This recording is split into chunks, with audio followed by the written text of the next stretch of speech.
હર મહાદેવ. આજે આપણે જાણીએ કર્મ. કર્મ શું છે? સાચી હકીકત એ છે કે જ્યારે સૃષ્ટિની રચના થઈ ત્યારે બ્રહ્માજી એમના માનસ પુત્રો ઉત્પન્ન કર્યા હતા અને એ જ વખતમાં એમણે કામદેવને જન્મ આપ્યો. હવે કામદેવને જન્મ આપ્યો, કામદેવને એમ કીધું કે હે કામદેવ, તમે આ જગતની અંદર પૃથ્વી પર સંમોહન નામનું તીર છોડો, જે અત્યારે હાલની તારીખમાં આપણે પુરુષ એટલે મનુષ્ય એક સમૂહ એક માયાથી એકબીજાથી સંકળાયેલા છે. માતા પિતા, પતિ પત્ની, ભાઈ બહેન, આ એક કુટુંબ છે.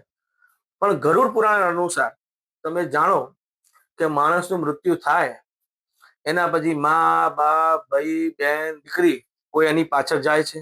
નથી જતું. તો શું જાય છે?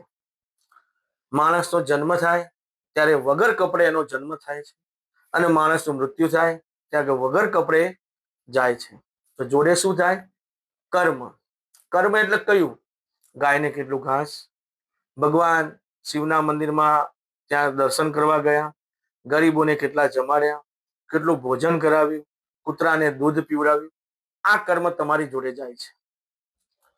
હવે કર્મ તમારે કઈ રીતે કરવું એ જોઈએ. બીજો એક પ્રશ્ન, જો આ પ્રશ્નનો જવાબ તમને આવડતો હોય તો મારા કોમેન્ટ બોક્સની અંદર આનો રિપ્લાય જરૂરથી કરજો કે તમારી પતિ પત્ની છે તો પત્નીએ પતિને રોટલી બનાવીને આપી અને કીધું કે આ રોટલી ગાયને ખવડાવી દેજો. તો આમાં સૌથી વધારે કર્મ એટલે પુણ્યનું ભાથું કોને મળે છે? પતિને કે પત્નીને? રિપ્લાય કોમેન્ટ બોક્સમાં જરૂરથી કરજો. હર મહાદેવ.